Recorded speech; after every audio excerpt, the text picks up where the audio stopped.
So yes class +2, here is your next worksheet exercise 6.5 application of derivative chapter, and the topic is maxima and minima. Here you can see I had plot two graph, that one is this and one this. In this graph see ये क्या जा रहा है, ये increase हो रहा है, and sudden from this point ये क्या हो गया, डिक्रीज़. मतलब ये जो पॉइंट अब मिला है मुझे, ये मुझे क्या दे रहा है, मैक्सिमम वैल्यू.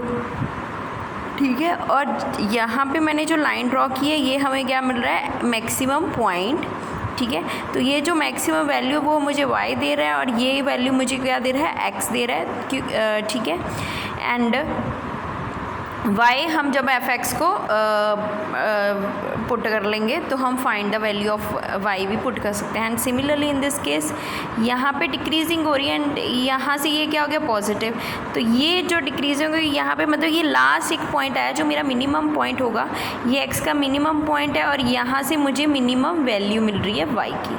ठीक है, तो पहले हम f(x) लेंगे, उसके बाद f(x) का डेरिवेटिव लेंगे, इक्वल टू 0 करके हम x की वैल्यू निकाल लेंगे. जो भी वैल्यू आई उसको हम फंक्शन में, गिवन फंक्शन में पुट करेंगे. ठीक है, तो अगर तो दो वैल्यूज़ आती हैं हम उनमें से कंपेयर करेंगे. अगर जो भी वैल्यू, अगर हमें कोई पॉजिटिव वैल्यू है और फिर नेगेटिव वैल्यू है, वो फंक्शन की नेचर से हमें पता लग जाएगा. Like this you have to solve the maxima and minima. See here I had done the question that find the maximum and minimum value of the following question. ठीक है, the first one question is that f(x) is equal to 2x minus 1 का whole square plus 3. तो मैंने इसका derivative लिया and derivative ये आ गया. इसके बाद मैंने क्या किया, फिर again I have f(x) is equal to derivative f(x) is equal to 0 put कर दिया है, एंड यहाँ से मैंने x की वैल्यू मिली. अब इसके बाद एक और डेरिवेटिव लेना. ठीक है, डबल डेरिवेटिव हमें क्या बताएगा, नेचर बताएगा, फंक्शन की नेचर. ये आ गया पॉजिटिव. अगर तो फंक्शन पॉजिटिव आता है तो वैल्यू आपकी मिनिमम होगी. अगर आपकी यहाँ से मुझे पता लग जाएगा कि फंक्शन की नेचर क्या है डेरिवेटिव से. अगर तो पॉजिटिव आई तो फंक्शन की नेचर मिनिमम है, अगर नेगेटिव आई तो फंक्शन की नेचर क्या होगी, नेगेटिव. यहाँ पे मुझे पॉजिटिव मिली है तो फंक्शन मेरा मिनिमम है. कौन से पॉइंट पे, x इक्वल टू 1/2. अब ये जो x इक्वल टू 1/2 है, इसको हमने f(x) में पुट कर देना. ये हमें y की वैल्यू दे देगा. y is equal to f(x) 1/2 put कर दिया, एंड आंसर कितना आ गया, 3. सो मिनिमम पॉइंट कितना बन गया मेरा, 1/2, एंड मिनिमम वैल्यू मेरी कितनी बन गई, 3. Is it clear?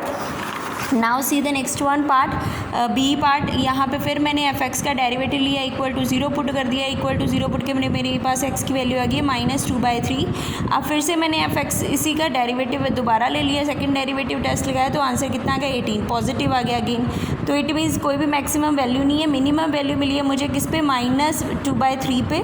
अब इसी को मैंने फिर से स्टार्टिंग वाली इक्वेशन में पुट कर देना है. जब मैंने पुट किया तो मुझे y मिल गई, and y is equal to -2. So minimum point कितना आ गया, जो जहाँ पे मैंने x की वैल्यू ली थी वो हो गया -2 एंड मिनिमम वैल्यू कितनी आ गई, -2.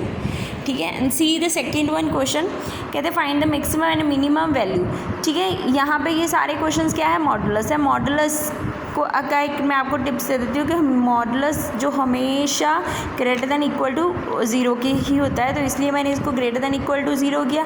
अब मुझे चाहिए -1, तो मैंने दोनों साइड -1 पुट कर दिया. तो इससे क्या हो गया कि there is no maximum value, कोई भी मैक्सिमम वैल्यू, मिनिमम वैल्यू मिल गई, क्योंकि जो फंक्शन है वो मुझे ग्रेटर दैन इक्वल टू -1, उसने मतलब डिसाइड कर दिया कि मेरी वैल्यू कहाँ से लाई करेगी, -1 से इन्फिनिटी तक. तो -1 मेरा मिनिमम वैल्यू बन गई है. ठीक है, तो मैंने लिख दिया मिनिमम वैल्यू. तो अब आपने क्या करना है, मिनिमम पॉइंट निकालना है. तो मिनिमम पॉइंट के लिए क्या करोगे आप, जो मॉडुलस है आपको उसको इक्वल टू 0 कर दो, x की वैल्यू आ जाएगी. ये जो x की वैल्यू आई है इसको आप फिर से इसमें पुट करो, see again you will get -1.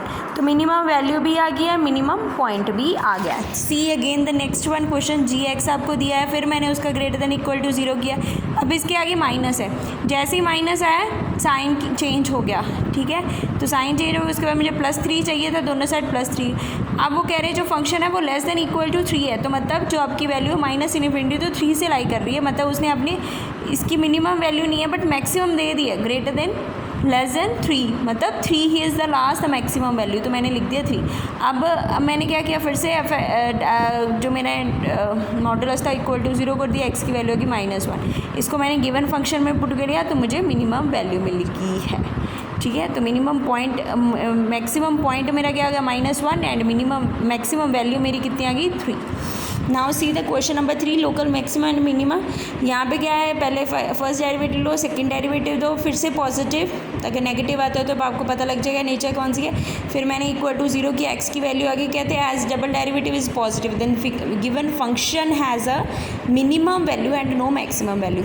तो क्या किया मैंने, फिर एक्स की वैल्यू गिवन फंक्शन में पुट की, मुझे 0 मिल गई। तो लोकल मिनिमम पॉइंट मुझे क्या मिल गया, X equal to 0 and local minimum value मेरे पास कितनी आ गई 0। ठीक है। अब see the next one question, फिर मैंने इसका डेरिवेटिव लिया, इक्वल टू 0 किया, एक्स की 2 वैल्यू आ गई, एक प्लस -1। ठीक है। फिर मैंने इसका डेरिवेटिव किया, यहाँ से मुझे क्लियर नहीं हुई नेचर क्या है। फिर मैंने क्या किया, जो मैंने एक्स की वैल्यू निकाली इसी में पुट करके देख ली।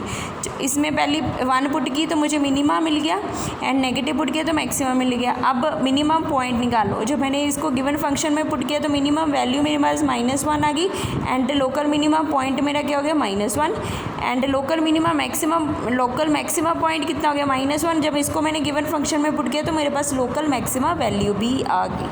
ठीक है। एंड सी अगर हम आपको ये साइन एक्स वाले क्वेश्चंस आते हैं तो कैसे करने, इसका डेरिवेटिव लिया, इक्वल टू 0 किया, दोनों साइड कॉस से डिवाइड कर दिया, तो ये क्या बन गया tan 1। तो tan 1 कब होता है π/4 पे। फिर से इसका डेरिवेटिव ले लो, जब डेरिवेटिव लिया तो ये आपका आंसर आ जाएगा। ठीक है। अब आप इसको गिवन फंक्शन इसमें पुट कर लो, इससे पुट करके यहाँ से मुझे क्लियर नहीं हुआ फंक्शन की नेचर क्या है, तो मैंने ये जो x की वैल्यू थी इसको डबल डेरिवेटिव में पुट किया तो मेरे पास आंसर नेगेटिव आ गया। तो सेकंड डेरिवेटिव टेस्ट में पॉइंट लोकल मैक्सिमा क्लियर हो गया है एंड लोकल मैक्सिमा किस पे हुआ है, x इक्वल टू π/4 पे। अब इसको गिवन फंक्शन में पुट करो तो ये क्या आ गया आपकी local maximum value, local maximum point कौन सा है आपका, x equal to π/4। So like this you have to solve all the questions till statement question तक, उसके बाद हम नेक्स्ट करेंगे। Thank you, have a nice day.